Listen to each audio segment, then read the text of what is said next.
जय जय शिव शंकर, हर हर महादेव। आपको पता है बेलपत्र की उत्पत्ति कैसे हुई? एक बार देवर्षि नारद कैलाश पर पहुँचे। वहाँ उन्हें भगवान शंकर और माता पार्वती के दर्शन हुए। दोनों को प्रणाम करने के बाद देवर्षि ने महादेव से पूछा कि हे प्रभु, पृथ्वी पर मनुष्य बहुत दुखी है और उनके दुखों का निवारण आपके द्वारा ही संभव है। अतः आप मुझे वह विधि बताइए जिससे मनुष्य आपको शीघ्र और सरलता से प्रसन्न कर सके। इसे जानकर मानव जाति का कल्याण होगा। अब नारद का प्रश्न सुनकर महादेव बोले, देवर्षि, मुझे प्रसन्न करने के लिए किसी पूजा विधि की आवश्यकता नहीं है। मैं तो अपने भक्त के भक्ति भाव से ही प्रसन्न हो जाता हूँ। किंतु अगर आपने पूछा है तो मैं आपको बताता हूँ। मुझे बेलपत्र बहुत प्यारा है। अतः जो मनुष्य भक्ति भाव से मुझे केवल जल और बेलपत्र अर्पण करता है, मैं उससे प्रसन्न हो जाता हूँ। अब नारद जी महादेव की बात सुनकर बहुत प्रसन्न हुए। उनकी आज्ञा लेकर पृथ्वी की ओर चले। उनके जाने के बाद देवी पार्वती ने पूछा कि क्या कारण है उन्हें बेलपत्र इतना प्यारा है। तब भगवान शिव ने कहा कि हे देवी, बेलपत्र जो है स्वयं देवी लक्ष्मी का ही रूप है और उन्होंने इसी से मेरी पूजा की थी। इस कारण बेलपत्र मुझे बहुत प्यारा है। यह सुनकर देवी पार्वती ने वो कथा सुनाने का आग्रह किया कि क्यों देवी लक्ष्मी ने उनकी पूजा की थी।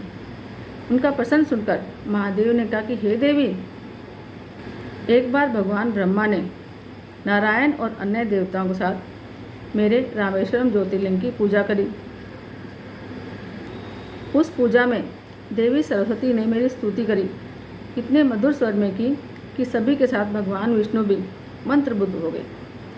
अब सरस्वती का स्वर और प्रभाव देखकर श्रीहरि का मन उनके प्रति श्रद्धा से भर गया और उन्होंने उनके सम्मान में कई छंदों की रचना कर दी। तो वाग देवी सरस्वती के प्रति इतना प्रेम देकर देवी लक्ष्मी ईर्ष्या से भर उठी और रूठ कर वे पृथ्वीलोक पर चली आई। वहाँ उनके आंसुओं से बिलपत्र की उत्पत्ति हुई। इस स्थान पर देवी लक्ष्मी ने 1000 वर्षों तक उन बेलपत्रों से मेरी तपस्या की।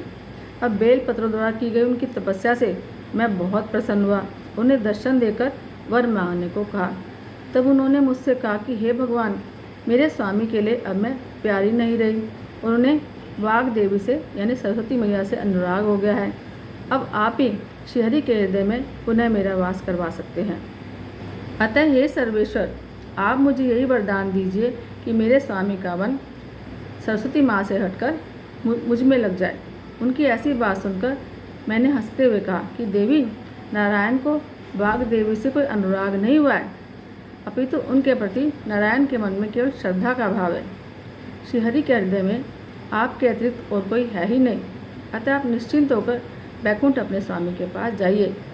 मेरे इस प्रकार समझाने पर देवी लक्ष्मी संतुष्ट हुई और प्रसन्न मन से वापस नारायण के पास लौटी। उन्होंने 1000 वर्षों तक बेलपत्रों द्वारा मेरी पूजा की थी।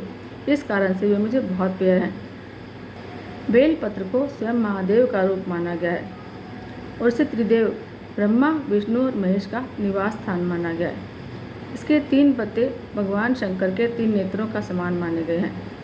बेलपत्र के 3 पत्ते जो है ना, ऋग्वेद, सामवेद और यजुर्वेद का प्रतिनिधित्व करते हैं।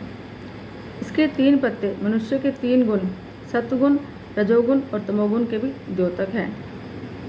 स्कंद पुराण के अनुसार बेलपत्र की उत्पत्ति देवी पार्वती के स्वेद से हुई है, यानी कि उनके पसीने से हुई है।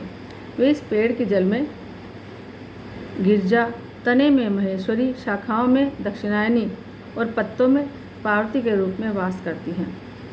ऐसी मान्यता है कि जो लोग तीर्थ नहीं जा सकते, वे केवल बेलपत्र और जल से भगवान शिव की पूजा कर दें तो उन्हें सारे तीर्थों का फल अपने आप ही मिल जाता है।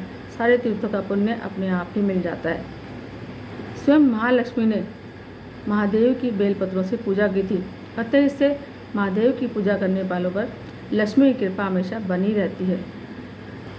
सप्तऋषियों ने भी कहा है कि बेलपत्र द्वारा शिव पूजन करने से 1 करोड़ कन्यादान करने का फल मिल जाता है। कम से कम 3 पत्ती वाला बेलपत्र ही भगवान को अर्पण करना चाहिए। 2 या 1 पत्ती वाला बेलपत्र भगवान को चढ़ाने के योग्य नहीं होता है। साथ ही विषम संख्या वाला यानी कि 3, 5 और 7 बेलपत्र चढ़ाने चाहिए। जिस बेलपत्र में छिद्र हो वह भगवान को नहीं चढ़ाना चाहिए और चढ़ाने से पहले उसकी गांठ को भी तोड़ देना चाहिए। लिंग पुराण में बेलपत्र को तोड़ने के लिए चतुर्थी, अष्टमी, नवमी, चतुर्दशी, अमावस्या, संक्रांति काल और सोमवार को निषिद्ध माना गया है। सोमवार और दोपहर के बाद भी इसे तोड़ना मना किया गया है। जिस दिन तोड़ना मना है उस दिन चढ़ाने के लिए साधक को बेलपत्र एक दिन पहले ही तोड़ लेने चाहिए। बेलपत्र कभी अशुद्ध नहीं होते, इसलिए एक बार उपयोग किए हुए बेलपत्र को पुनः धोकर उपयोग में ला सकते हैं। पुराणों में कहा गया है कि 10 स्वर्ण मुद्राओं के दान का फल भगवान शिव को एक आग का पुष्प चढ़ाने से, 1000 आग के पुष्प का फल एक कनेर का पुष्प चढ़ाने से और 1000 कनेर के पुष्प चढ़ाने का फल केवल एक बेलपत्र चढ़ाने से मिल जाता है। बेलपत्र को कभी काटना या उखाड़ना नहीं चाहिए। कहा गया है कि उसे काटने से जो पाप लगता है ना, उससे तो केवल ब्रह्मा जी ही आपकी रक्षा कर सकते हैं। भगवान शिव को बेलपत्र हमेशा उल्टा करके ही चढ़ाना चाहिए, अर्थात पत्ते का चिकना भाग शिवलिंग के ऊपर रहना चाहिए। साथ ही बेलपत्र में चक्र या वज्र का निशान नहीं होना चाहिए। रविवार और द्वादशी तिथि को बेलपत्र द्वारा की गई पूजा का विशेष महत्व है। इस दिन किए गए पूजन से मनुष्य ब्रह्म हत्या से पाप से भी मुक्त हो जाता है। वैसे तो बेलपत्र कभी भी और किसी भी जल के साथ महादेव को अर्पित कर सकते हैं, लेकिन सावन के महीने में गंगा जल के साथ चढ़ाए गए बेलपत्र से मनुष्य को निश्चय ही शिवलोक की प्राप्ति होती है। जिस प्रकार रुद्राक्ष कई प्रकार के होते हैं, उसी प्रकार बेलपत्र में पत्तियों की संख्या भी कई होती है। 3 से लेकर 11 पत्तों वाले बेलपत्र आपको मिल जाते हैं, कई बार देखे गए हैं। 13 या इससे अधिक पत्ती वाले बेलपत्र दुर्लभ होते हैं। बेलपत्र की संख्या विषम ही होती है और जितनी अधिक होगी उसका फल उतना ही बड़ा होता है। बेलपत्र में चंदन से पंचाक्षरी मंत्र ओम नमः शिवाय लिखकर चढ़ाने से मनुष्य को मोक्ष की प्राप्ति होती है। ओम नमः शिवाय। हर हर महादेव। जय जय श्री राधे।